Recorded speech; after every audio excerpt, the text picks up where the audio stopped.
Okay, well, we might kick off because I suspect a lot of people are going to catch this in the recording rather than Okay, live. But good. because of Okay, so time zones, of course. exactly. Yeah.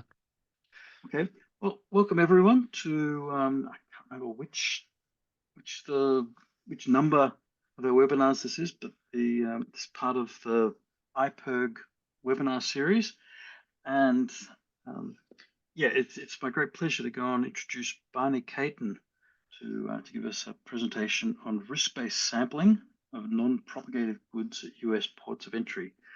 And I think this is this is going to be great information for pest risk analysts to go and look at, and also people looking to go and build systems approaches and uh, other phytosanitary systems to be able to go and access the US market. So, yeah, without further ado, we'll hand over to Barney. Thanks, Darren. Um, Good morning from the US, in whatever time zone you all are in. Happy to be here, and talking about this program, which we're pretty enthused about, and the agencies involved are really pretty happy with, and we're kind of trying to scale up as rapidly as we can. But you'll hear more about that as we go on. Um, I'm representing a cross-agency working group because our inspections and agricultural safeguarding is split across USDA and US Customs and Border Protection. Customs and Border Protection does the actual inspections at the port of entry, and we collaborate with them on our inspection programs. And so USDA is kind of responsible for some of the more pest risk-based things.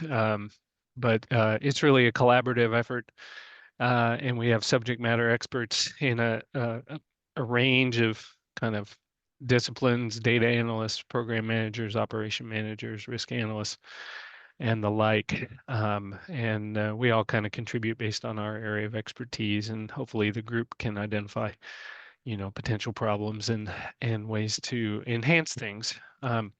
So this has been going on for quite a while, since about 2018. Um, but we get a lot of agricultural produce in the U.S. We're kind of voracious about this stuff. Um, in 2020, maybe about 4 million consignments came in. 2024, that was over 6 million, it seems. Various products coming in on a variety of pathways, right? Trucks, the land border is a big one for us with Mexico and Canada, but also by air and by ship, and rail a little bit too. But these pictures give you an idea of, kind of what we face. It's a diversity of products. The shipments are very full. You have to devan them to appropriately sample all those things. And so the types and kinds of pests you're looking for on these products obviously can vary greatly, and the inspectors need a lot of information to be able to do this kind of efficiently and effectively. Um, Risk-based sampling at the ports of entry specifically speaks to, what we term a way to enhance our risk management of agricultural commodities when they're coming in. What we attempt to do with this is use recent results. So it's all evidence-based, right? Based on recent inspection outcomes, and based on, the kind of recent history with a particular product, we can reduce inspections on some lower risk commodities because they're showing us evidence of compliance, and we can move those inspectional resources to higher risk commodities. Helps us to maintain or improve pest detection during inspection for reasons I'll go into. And lastly, and this is kind of most important, it provides incentives to the importers to become compliant so that they benefit from these reduced inspections. That improves their bottom line and makes our job easier. If we can make pathways cleaner over time by providing incentives, that's good for everybody, right? So our standard inspection programs, and we've been living with these for a long time, the basic one, the default protocol that's applied to most commodities coming in is 100% inspection of every consignment, but we only do 2% sampling. So this is kind of nominally good because every shipment gets an inspection, but because it's percentage sampling, the intensity of inspection varies, and so our certainty about our inspections varies with lot size. And typically it's going to be excessive inspection for low risk commodities, right? And as import volumes have increased, it becomes increasingly difficult to do 100% inspection of every consignment. We have had reduced inspection programs for a couple of decades in the US, but these have tended to be fixed rate programs. And so you qualify them based on recent evidence, maybe 1 to 5 years of inspection data, and then they get a fixed reduced inspection rate. This is good because it does reduce the number of inspections we need to do, but it really has only been applied to high volume commodities, so not particularly broad-based. It has to be reviewed, hopefully annually at least, but yeah, honestly, you'd want to do it more often than that. But we've had trouble, especially during the pandemic, with kind of keeping up with those reviews. And importantly, there's, the risk varies over time, right? It's not always the same. And so if you have a fixed rate thing going on, there's no real-time adjustments to fluctuations that you might see. So one of the things we wanted to get to is hypergeometric sampling. You're probably all familiar, but this is a standard way of making sure that your confidence level is the same across all kinds of lot sizes that you're looking at. And in the US, we have, again, this is kind of because of volumes and resources, we've only tended to look for 10% infestation levels, but we want 95% confidence in doing that. So this is a more intensive exam usually than our 2% inspections, although that depends on lot size. I'm sure some of you understand that, but it is in most cases kind of upping the intensity. And so one of the ways that we can facilitate this is by getting those reduced inspections, right? If we're going to ask more of our resources, we need to use our resources more efficiently. It does typically come, we make efforts to get a proper random sample throughout the entire consignment. But this makes the logistics a little more time consuming. But we think it's valuable because it's going to be more consistent and probably detect more pests than our 2% sampling has. So our process is pretty simple then. It's dynamic. It's a variable rate, depending on what quarantine actionable pests we've found. If everybody typically would start at level 1 with 100% of all consignments being inspected, this is typically by entity, so the company that's importing. If we have multiple pest-free shipments, then they can qualify for a reduction. They would move to level 2. Currently, that's 5 compliant inspections would qualify them for level 2. Our standard program right now has 6 levels, going down from 100 to 50 to 25 to 12 to 6 and all the way to 3% inspection level at the lowest, although that may be changing soon. But they keep moving down as long as compliant inspections keep kind of being logged. And they get tightened, however, if we detect a quarantine pest in any one of those. And typically we would move back 2 levels to begin with, but a little more about that later. All these inspections then are getting hypergeometric sampling as opposed to 2% inspection. So it's a higher level of oversight that we're applying here. So that's generally how this works. The entities just simply move up and down these levels according to their recent inspection history. Now, The benefits of doing this, as we said, we get reduced inspections for those compliant importers. This will save them money. If their goods are going through quicker, they're getting to market faster, their quality is not affected, they don't lose samples, to inspection, those kinds of things. And so there's a real value to the trade partners. In terms of our benefits, we get to kind of reallocate our inspection personnel better. We spend less time with the low risk commodities and more time on the high risk commodities, which is kind of as it should be. And we're able to increase our focus on those high risk threats.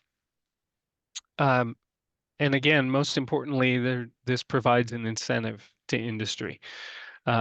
So they may show more interest and active participation in trying to mitigate pests in their supply chain. Brokers, for example, may pay more attention to the producers that they source from. Producers themselves, may try to reduce the kind of outbreaks they may have of different pests because it'll mess up their it'll impact the amount that they're inspected going forward. It's also good because if we can kind of properly incentivize, we kind of get more feedback to those partners, and so it's more transparent what's going on with our inspections and how they're being dealt with. I'll just mention on the side that another really excellent benefit of this is it has closed the feedback loop with our inspectors. Often their inspections in normal circumstances just kind of go into a hopper and they don't necessarily have much effect, but here any pest they find has a direct effect on the amount that things are getting inspected, and so they play a much more obvious direct role in what's happening with inspections at the ports. And so this has made them, I think, much more invested in the process than maybe they would have been before. We've evaluated these programs as we've done them, first kind of trialing things, and now most things are in actual program state. But when we've looked at these things, there's a few things we focus in on, and this the working group, in total, some of us analysts work up the data, and then the group will review things. But in particular, we're curious about what are our pest detection rates.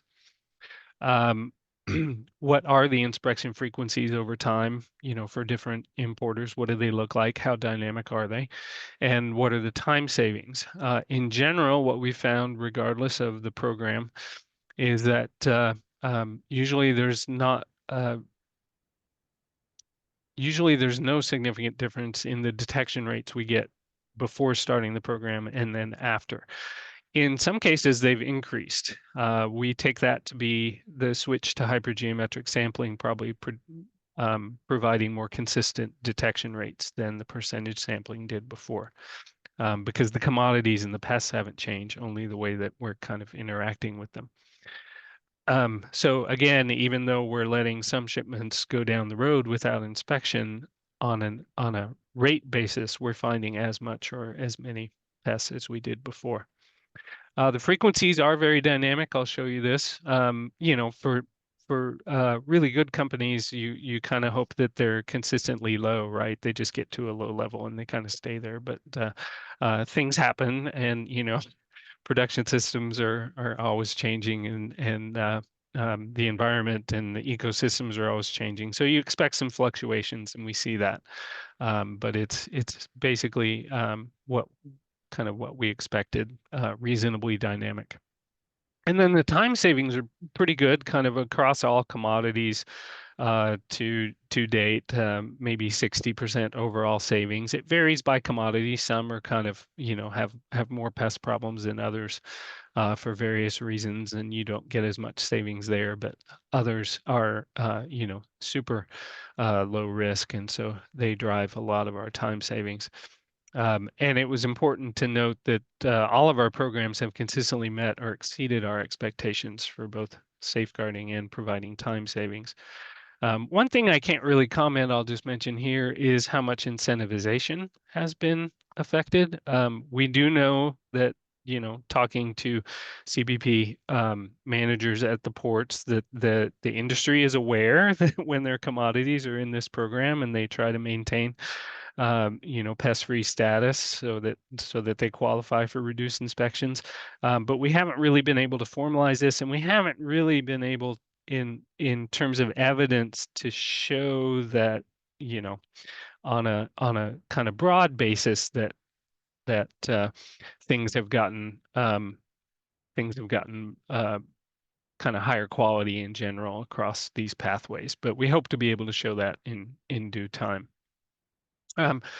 What I'm going to show you in terms of evidence comes mostly from a preprint publication that we just put out, which is kind of why we popped up and Darren reached out to us. And that's our first program that we ran was on the Mexican border, looking at produce imported by truck. This was originally 8 commodities, but in the publication, kind of for brevity's sake, we kind of only deal with 4, but I won't necessarily hit on all 4. But we have lots of other things as we've moved them to program status have been evaluated. We have programs in maritime commodities that kind of deal with things on a container basis. Air cargo, more palletized things. We've added other products such as Mexico corn to our list. And we've also run a trial and now run programs for commingled products. And so that's kind of a special circumstance. We get a lot of mixed shipments. And so what we'd like to do is have our inspection programs work even for those mixed shipments. And so we've evaluated that. So here's kind of what things look like. This is for broccoli and cauliflower coming into either Texas ports on the left or Arizona and California ports on the right. This is when we were running things just on a commodity basis. And so what you see there are action rates, and these vary over time. Pest problems pop up and then they go away. The blue lines you can see there are all the pretrial stuff, and then once we got into RBS, you can see that the action rates are still quite high in the case of the Texas side of things, just as high during the program as they were, and in some cases even higher over time. Those are monthly rates. For Arizona, with this and California ports, for whatever reason, this commodity tends to be a lot cleaner. You can see there the action rates are a lot lower, although there's a few spikes. Those tended to happen a little bit pre-trial, but also during the trial. But what we take away from this in general is the trends that we see with our RBS program pretty much, look the same as our standard 2% inspections did over time. So that's that's good for us. It means nothing in RBS is happening particularly differently than it did before. The inspection rates that we gain are pretty good. We do get reductions. You can see there. This is Texas ports on the left. Again, this is broccoli and cauliflower, which are combined in our program. And you can see that the program frequency, what is kind of reported in the system is the dash line there, but what we're actually getting out of the inspections is the solid line and the diamonds there. And you can see it mimics what is actually there in the system, although it tends to be a little higher. One of the reasons for this is that we give inspectors discretionary ability to if they maybe if they have time or an inclination, or as is often the case, intuition about a particular consignment they want to look at, they're free to look at that. So our actual inspection rates tend to run a little higher than what the program frequency would be ideally. You can see this in particular with the Arizona, California ports over there on the right. Very high inspection rates, presumably because of all those discretionary exams. One of the things that I'll talk about later is kind of myths about risk-based sampling. A lot of inspectors thought then when this was going in that, we were letting shipments down the road, we were letting pests go down the road with great frequency. That hasn't proven to be the case, but over time, I think the amount of discretionary exams that they add to the system has come down as they've gained more confidence in the system, and they really do believe that kind of pest-free status is really pest-free for the most part. But you can see these inspection rates can vary and do vary, and that's exactly how the program is supposed to run. Now, another thing is leakage. I won't run through all these data, but if you pay most of the attention to the column on the extreme right there, you can see that pretrial and trial leakage rates, generally speaking, for at least these 4 products have come down. For some others, they go up a little, but they haven't, you can see in most cases, they're well below 1% leakage rates here. And so we haven't seen a big jump up. There's not much evidence that we're letting all kinds of shipments go down the road with undetected pests. And so we kind of expect if you're skipping whole consignments, you expect some certainly to go down the road, but it doesn't look particularly egregious here. And in particular, it looks, it does about as well as we did pre-trial with our 2% inspections, which we think weren't as good at finding pests. So part of the reason why leakage rates haven't gone up is that switch to hypergeometric sampling that I mentioned. Inspection times, again, kind of just for these 4 commodities, it's better overall, but for these 4, you can see overall about 30% savings. Most of that savings came from avocado, which is extremely low risk. So we save, maybe 73% on the amount of time that we would have spent. For broccoli and cauliflower, it stays about the same. One of the reasons for that, of course, is our RBS inspections are more intensive. They take a little longer, right? We're doing fewer of them, but they do take longer. So so it comes out about even with broccoli and cauliflower. We lose a little bit with celery just because it tends to be dirtier. It's not qualifying for as many reductions. And so those hypergeometric inspections kind of add up and cost us a little bit there, but it's worthwhile because we get the savings from the other commodities. And in general, this is what we expect when you roll this out broadly. A lot of commodities and certainly a lot of producers are going to want to be have high quality goods that qualify for reduced inspections. And so you can make a lot of gains with those for some of those commodities that for whatever reason just either the pests tend to hit them pretty hard or mitigation is more difficult, that kind of thing. So in general, this was very good for us, and we've seen this repeated across the other pathways where in general we see quite good savings in time in terms of person days spent inspecting. So a couple of those myths I mentioned, and when we were talking to people, and inspectors themselves are sometimes, believe these things that pest detections are going to go down. Now, in real terms, they might go down because we're looking at fewer consignments, but in relative terms, our action rates either did not change or actually increased for some commodities. Again, our strong suspicion is that that's the result of being able to move to hypergeometric sampling, which gives us a better inspection overall.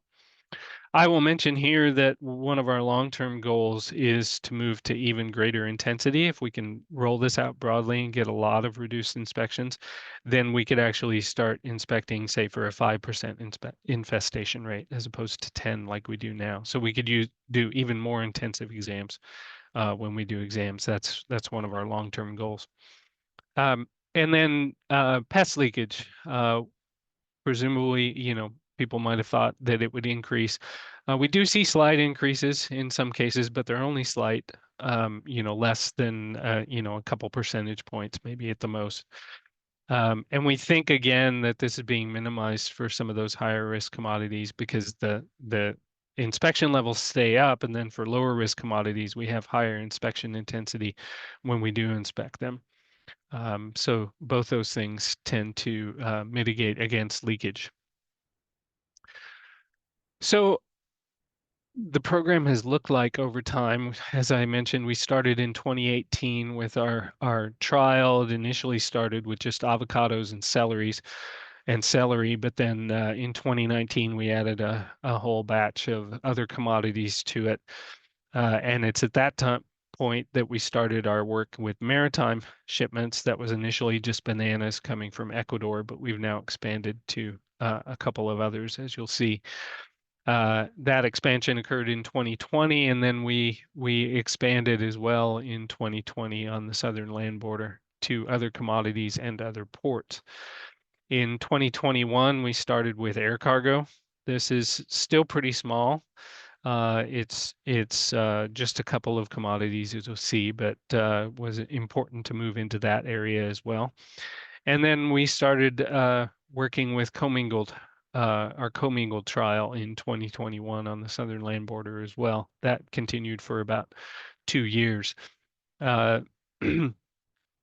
Starting in 2022, we expanded the maritime to those other products, plantains and pineapples. And we also started initial development of an automated system for this. And this was important because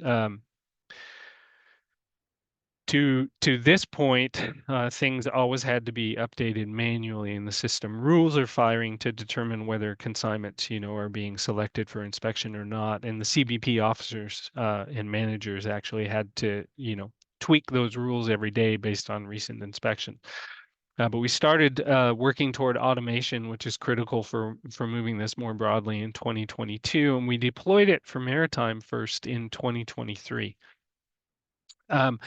And it was at that point that we also, on the southern border, moved from a commodity basis to entity-based regulation. That's better because then the entities are more in control of their reduction status, right? And one entity doesn't ruin it for everybody, say with celery, by having a bunch of detections. And so that was an important step to move to that. And then we rolled out the automated model in 2024, first for the maritime with an expansion, and proved that that could work well. And we've now moved everything on the southern land border and air cargo to that model in 2025. And we've also expanded with lettuce along the southern border, and we've added a whole new pathway with Peru grapes coming in. However they come in, although it's mostly maritime. So that's how things have rolled out over time. You can see kind of the incremental improvements and enhancements, and just we gain the ability to do things kind of at scale, which is really prepping for the future. So this is an overview of kind of what's coming in currently, mostly on the land border with Mexico. You can see all of the products there. One thing that's kind of not represented there is that commingled shipments any of these products, if commingled with any of the other products on this list, can come in, are eligible for RBS. We're also working with the maritime pathways, pineapple, banana, and plantain from various countries. And then we have one kind of one-off thing that's running in Newark because they get a lot of carrots from Israel. And so we move them into the program early on. And then you can see at Miami, we're doing those air cargo shipments of just blackberry and rambutan to this point. I'll just mention one of the pathways that we want to expand to in the relatively near future is cut flowers, because we have so many cut flowers that come into the US. So a bit about the evolution of the scheme. What we've done has changed over time as we've been able to enhance the program. For example, move to entity-based regulation. And so some of the places that we started with the program have kind of eased up or changed in general. First of all, with the clearance number, we started with a clearance number of 10, meaning you had to have 10 compliant consignments in a row before you would qualify for the next level. It became pretty clear that that was tough. If you're doing 3% inspections, it takes a lot of shipments coming in before you kind of pile up those 10. And it was hard if a one-off kind of pest happened. It was hard for for the entities to kind of get back to the lower levels. So we changed that to 5 to better facilitate reductions. It just makes things a little more dynamic and helps us out. We also, when we started, we had a monitoring mechanism where if a pest was detected, it would trigger the inspection of 5 consecutive lots coming in. This was challenging for a couple of reasons. One is that in the automated system, arrival is kind of a curious thing. The shipment will get taken up by the system and acted upon as soon as the electronic information comes into the system. Okay, so that's when the rule fires, but that isn't necessarily when the commodity actually arrives at the port. And so you can have things being selected in the system that will make it to the port slower than other things that kind of come into the system electronically later. And to kind of better manage those arrivals, it made sense to kind of do away with this and just take them as they come. In other words, that monitoring mechanism was hard to enforce given the electronic, submission of the manifests. So our solution to that is that, we'll tighten immediately. If we get an actionable pest, we will immediately tighten. We don't, however, go back all the way to 100%. This kind of represents a compromise because a lot of our pests, frankly, tend to be hitchhikers. They aren't they aren't kind of true commodity pests, and you don't necessarily want to move somebody all the way back just because of kind of an inadvertent haphazard detection. But we will move at 2 levels. Okay, that gives us a pretty good response. It'll move up 2 levels. If they continue to find pests, you can pretty quickly get back to 100%, but it doesn't take it all the way back immediately. So it's an immediate response, but kind of a lesser response, which we think gives us a good responsiveness in the system. I mentioned briefly that when we started, we would only consider singled products to be eligible for RBS. So that truck had to have just the only thing it had have on it was broccoli and cauliflower, for example, or celery or papaya. Couldn't be mixed. But we ran the trial with commingled and it seems to work just fine. And so now all RBS commodities are eligible if the truck contains only RBS commodities, right? If you get a non-RBS commodity, then everything gets dealt with under the old system. And this we've shown works pretty well with our automation as well. The automation can handle the commingled shipments. What we want to happen, of course, is when one of the commodities qualifies for reduced inspection, that maybe they both would, but we tend to let it, we can inspect just one and not the other. We still get a time savings, although you lose out on, having to devan the whole thing, that kind of thing. So it's a little less efficient, but it still works just fine. So that's how the scheme has kind of evolved over time. Our next steps, we really want to work on this incentivization piece by giving feedback to our importers. This has proven difficult because getting the communication down, figuring out who to communicate with, what to communicate is pretty easy. We've got that all built out, but who to communicate is difficult. This is related to consistent entry filing down there. What we would like, if we got all the information that we'd like, it would be easy to communicate because that might include email addresses or that kind of thing, at least a mailing address. But the US has slowly been moving to kind of more standardized electronic delivery of all this information, but it's not mandatory yet. The system's in place, but it's voluntary, and so it's still pretty haphazard. And so if we can get more consistent entry filing, then we think we'll be able to do that first part, the feedback, much better. And then companies will know kind of up to date on, whatever time scale we work on, maybe monthly to start, but as we get better at this, maybe we could even give them weekly feedback on their recent status. And that would make these things more pertinent to them, and maybe they'd be more responsive, right? So we'd start seeing those quality improvements. Automating all of this is, of course, important. We do have a good model, but it can get better. It can kind of handle more or different situations, and kind of give more real-time status on inspection levels. Um, it's a little bit of a challenge to move when we expand, to move new commodities into the system. Hopefully we will kind of come up with standard ways to kind of start them off, and that kind of thing. But the automation is obviously very key for us. So, in the future, um, we think that risk-based sampling at our ports of entry is going to be essential because our trade volume is continuing to increase. It increases every year, pretty much.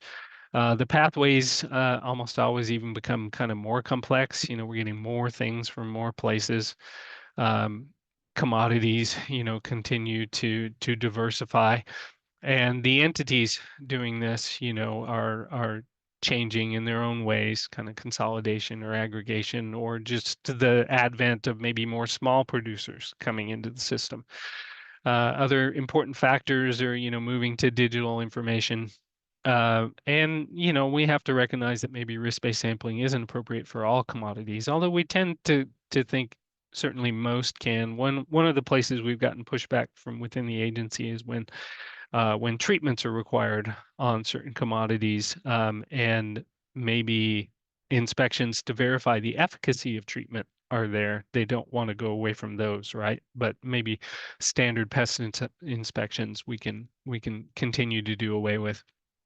So we think RBS will help us meet all these challenges by giving us, flexible most, if not all, of the commodities we encounter, that we can apply it broadly across all these pathways eventually, by leveraging the automation that we have. Not having to make this very manual, because with tens of thousands of commodities from different places, that's simply not tractable, right? It'll give us universal adoption of hypergeometric sampling throughout all our pathways, which we think will improve safeguarding tremendously. The incentivization and feedback piece should increase program transparency, right? For our stakeholders, they know exactly how their stuff is being treated, which has not honestly been the case, through much of our history.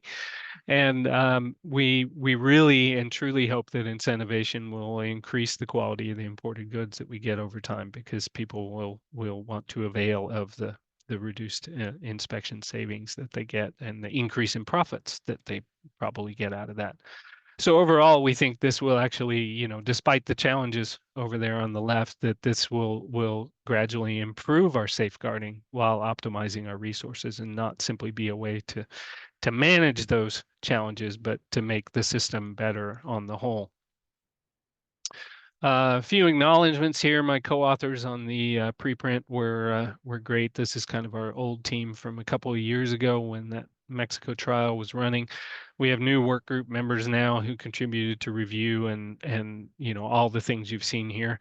And in particular, our contractors with the advanced analytic branch, who've been doing the modeling and the automation, have been really, really helpful to the program.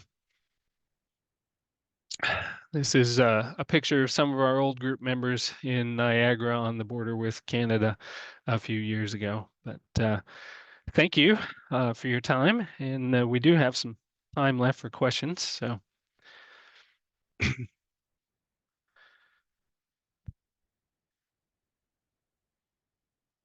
Darren, you're on mute, but I see Benno has his hand up.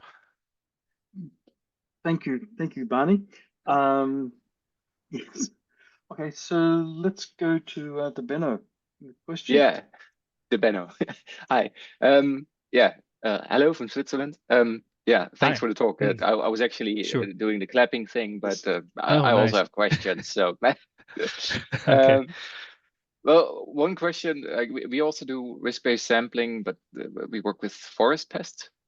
And one thing that I find very interesting, because we have implemented a project now, and we don't see how it compares to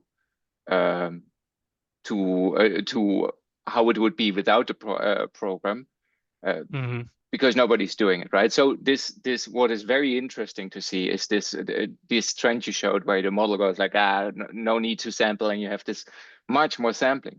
Do you have numbers on detections from that? Like, do you know how efficient these extra samplings were compared to the sampling you suggested to do? Oh, yeah, that's an interesting question. I to some extent, the answer is right here, because you can see that in and this slide is showing, right, number 12. Yes. Yeah, looking at the right side for Arizona and California, our only explanation for why they were inspecting, maybe 70% of the shipments is they were almost all discretionary. But notice the dash line here never changes. Okay, Yeah. those inspections are not leading to any actions, That's right? brilliant. That's great. And so there's your answer, right? That Mm. at least in this case, now it wouldn't necessarily be the same for the other commodities, right? It could vary, and go into the paper for the details there on at least those 4 commodities, right? To see. Mm. But for example, avocado and papaya, they went low and they stayed low. They're really low risk commodities for us. Celery is all over the place because it's a lot dirtier. I didn't put it up here because it actually becomes a little bit cumbersome to talk about, but you can see it in the paper. And so I think when we first started going to the other way I'll answer your question is, if you'll accept this kind of anecdotal qualitative description, is when we were going to the ports in 2018 and 2019 during the program, right? The inspectors would pepper us with questions, or they were almost complaints saying, you've taken us off this commodity. We used to find all these bugs, right? But the data showed differently, right? That things could go low and stay there, especially on an entity basis. You get a little more traction. Now, when we go to the ports and we talk to them, they ask us about expansion. And when are we going to get more commodities into this, right? It's working really well. We need to kind of go big, right? And so they've kind of completely turned around. And so we think a lot of those discretionary inspections are actually happening a lot less frequently now, because they kind of believe in the program. One of the things that makes them believe in the program is as I mentioned, you're putting power into their hands. If they find a pest, it changes the inspection frequency. So if they think it should change, go find the pest, right? We don't have a problem with that. And they see it change. And so they can kind of live this and they see their impact. So I think in general, it's gotten a lot of buy-in, and closing that feedback loop for the inspectors in particular, I think has been huge. That's cool. Got to have an incentivization for them as well. Right. I mean, they're always incentivized to find pests. Now I think they tend to be a little more open-minded as to where they might find them. They don't necessarily think they have the answer every time. Never underestimate inspectors and their intuition levels. They're Right. kind of off the charts. Marty, do you have a question? No, thanks very much. That was really interesting talk. Just a little question came in my mind is, so Sure. when you reduce the inspection rate, if you have an importer, frequent importer, so bring a lot of goods to US, I mean, those group of people has intensive to stay in the, get a lower inspection rate because they can save. What about those coming, like not a frequent importer? Maybe they find an opportunity when you reduce to a lower inspection rate, they get like bring in more dodgy stuff. Does hypergeometric stuff there actually protect the leakage? If I understand your question, there's kind of 2 parts to that. Smaller volume importers are kind of a challenge, right? We'd like to give them reductions, but we need to kind of stack up compliant inspections to be able to do that, right? They really small importers, if they're only sending say a dozen or a score of shipments a year, are going to find it hard to kind of qualify for reductions, but they kind of need them less, right? The hypergeometric tends to, we think, kind of improve our safeguarding regardless of who we're looking at, right? And so the volume question kind of doesn't come in there. One of the things, the higher volume shippers, just by virtue of being higher volume, they can qualify for reduced inspections, but they're still gonna, if they're really high volume, they're still gonna rack up a number of inspections a year, even at 3%. Because like a truck, is not huge. This may be different for ships, right? Where the consignment sizes can get much larger. But with trucks, you can only fit so much in the truck, and so the consignments tend to be kind of more managed. Well, the size is mitigated in a way that doesn't happen with maritime. So so you still tend to get a lot of inspections on these people over time, and it just kind of goes to whatever level they're sending stuff at us, if that makes sense. I don't know if that answers your question. Yeah, thanks very much. And one more question, sorry. You picked a 10% prevalence for your hypergeometry. Is there any reasoning of 10%? To be honest, with a higher lot size, it gives about 29 samples. If you know your hypergeometric tables, that's a 29 sample thing. That's kind of where we could live with mandating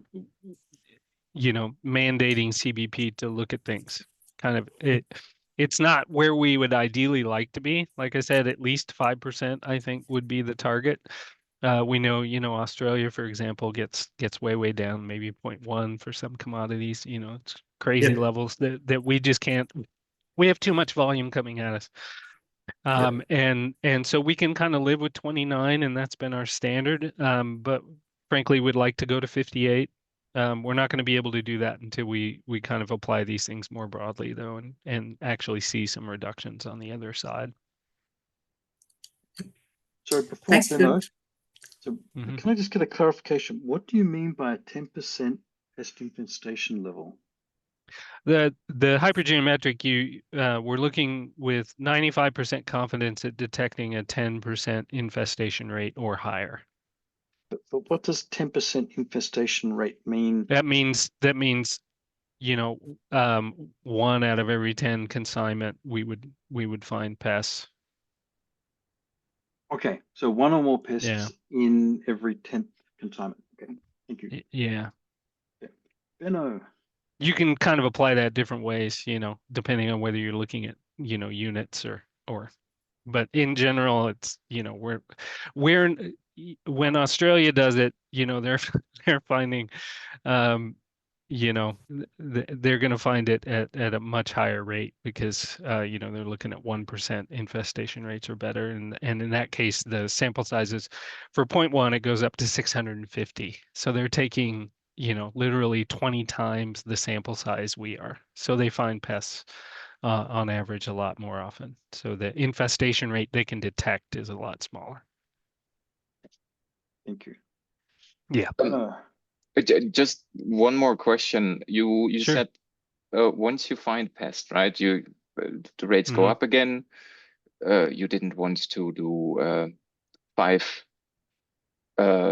consignments because of the issue of you said what you said. Anyway. Yeah. Is there a possibility for the system to be flexible enough to distinguish between hitchhikers and true commodity pests for these kind of thing? Because then you could switch levels in a different way regarding what kind of pests you get in. That's a good question.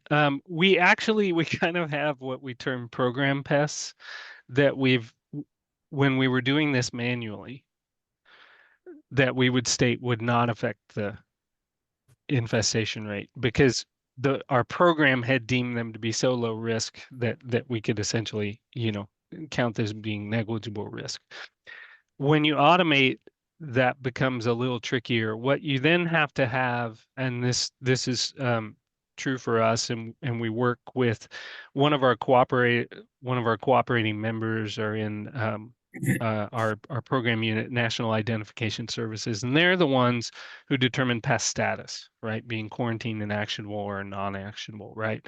And so the trick becomes to have your system accurately reflect what you want, right? In the simplest way, that means making things, if you really think they shouldn't be actionable, change them to non-actionable in the system so they don't trigger an increase, right?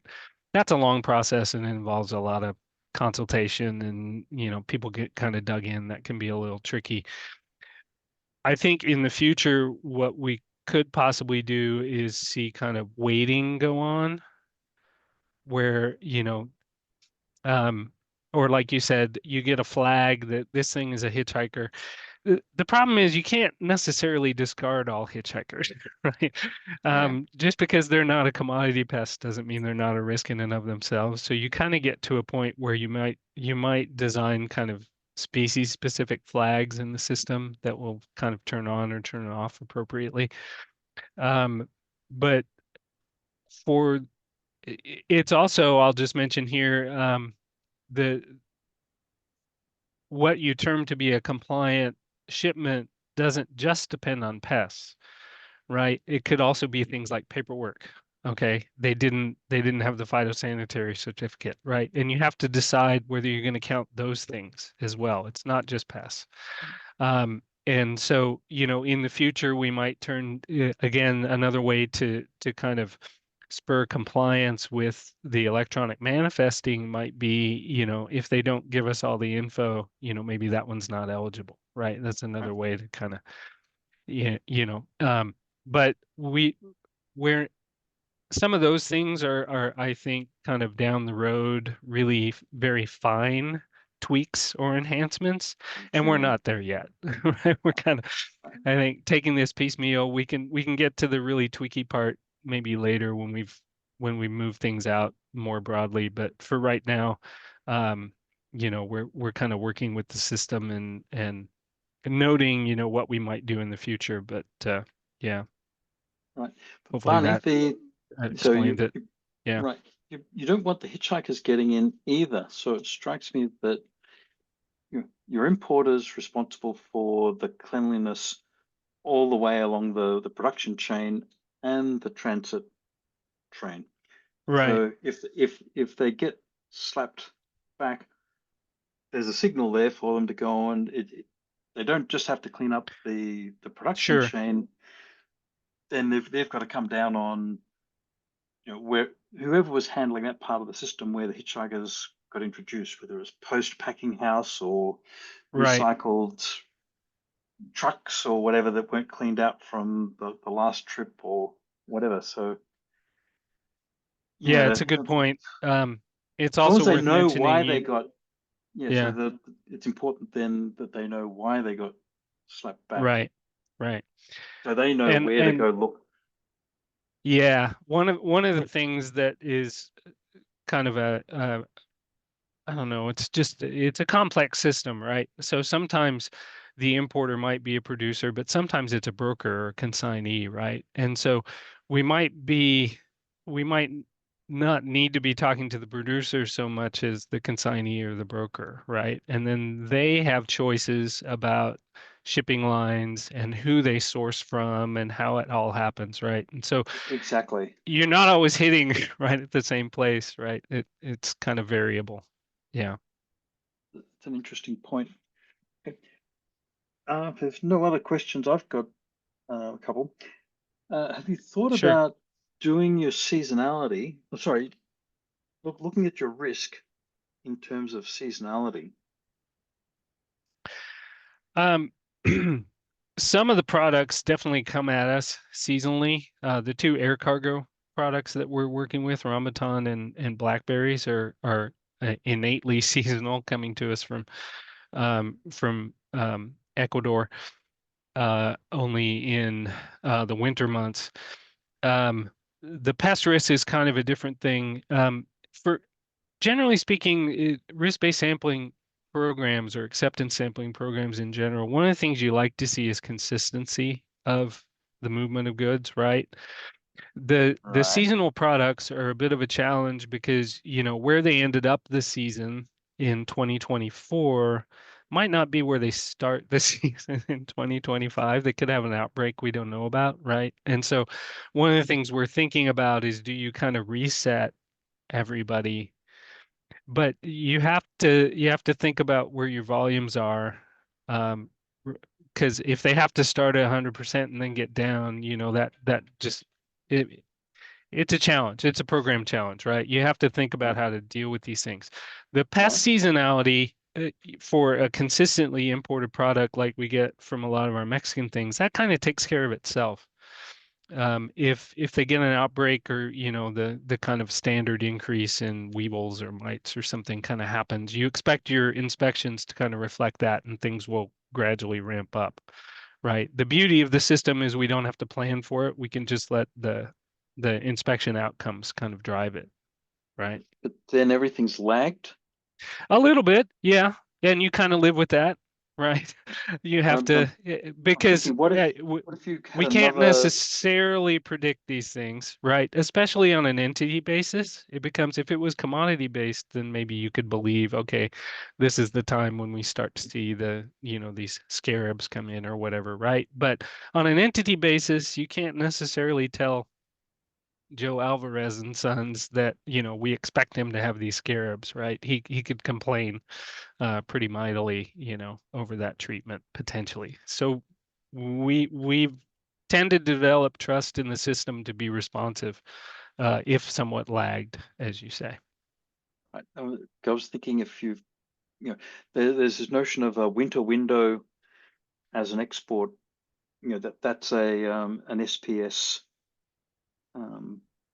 measure. Right.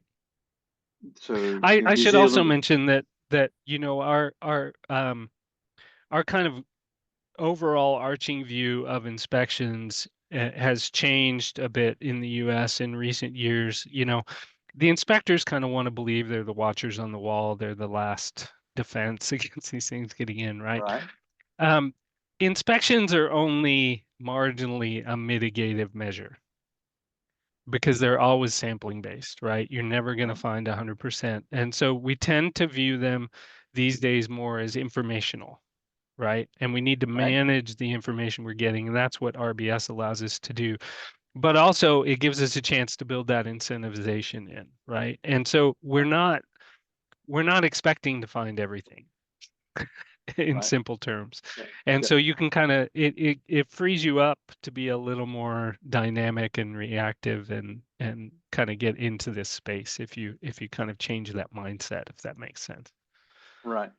So so don't get me wrong. I'm applauding what you've done and the, you know, the ingenuity there, and I like, yeah, I really like what you've done. I'm just, yes, I'm wondering whether, as well as the sampling results in terms of your information input, yeah, whether there wouldn't be, say, climate modeling, you know, to go and say, okay, here's your window when those pests are going to be a problem from that area. If you're going to get imports from that area, you know, during these times, then yep, you've got to go up your rate, all else being equal, up your inspection rate. Otherwise drop it down. So it's just get multiple inputs of information to inform your risk. Sure. And that's exactly where I expect your scientific pest risk informed brain to go. To be honest, our consultants, you know, who are building the model for us are kind of in the same, they're encountering this stuff, you know, largely for the first time, and they have the same questions you do. And one of the things that I've told them that I think they view as maybe squashing their creativity or innovation along those lines is that, you know, as a government agency, fairness is a key thing. And so, for example, with what you mentioned about climate, or even if you started looking at localized climate and you find, you know, this part of Chiapas state is suitable for, you know, the outbreak of such and such pest, right? And so if you were to go into the system and kind of tag all the producers there and give them a higher inspection rate than people elsewhere in Chiapas state, right? You better be dang sure that's, you know, defensible, right? Because they're getting different treatment now based on our prediction, which may or may not be, you know, accurate. And so, so I'm not against the idea, but I think in the first instance, we kind of have to manage the system for everybody and be transparent about what we're doing. And if we can get to that point in the future, or if you get other information, right? Or, you know, what tends to happen now, obviously with inspections, is if we have a real big blow up, say, you know, fruit flies in Morocco clementines, you know, it was a big one from a few years ago. All of a sudden there's a huge outbreak. We're finding fruit flies almost every time we look at clementines. They'll just, you know, shut down the pathway, right? You know, and so you can kind of deal with certain instances in that case. But I'm not sure we're confident enough to start kind of flagging different entities as having different inspection levels based on just our kind of, even if it's a really good scientific basis, it's still kind of a prediction that I'm not sure we can, you know, justify to that level, I guess I would say. Right. Okay. I would always say trust with verification. Yeah. Did you have that? Okay. One last question, and I know Jessica's going to applaud me for asking it of you. Are you keeping track of inspection effort? Well, we know kind of what happens with our RBS commodities, right? They even have dashboards on the CBP side. Unfortunately, there's data sharing nuances that don't allow us to look at these things, but they're looking kind of on a daily basis at what's happening and kind of what's coming through the system. We can always go back after the fact and kind of see, you know, what was looked at, what wasn't, you know, what the savings were, et cetera, et cetera. On the CBP side, they're more able to get kind of real-time estimates of what that looks like. Like, you know, they can see where the inspection levels are for different entities, that kind of thing. And they can go into that level, you know, over the last few days. We're going to get there eventually. They just have to build the data tunnels that, you know, are security approved that allow us to see the same thing.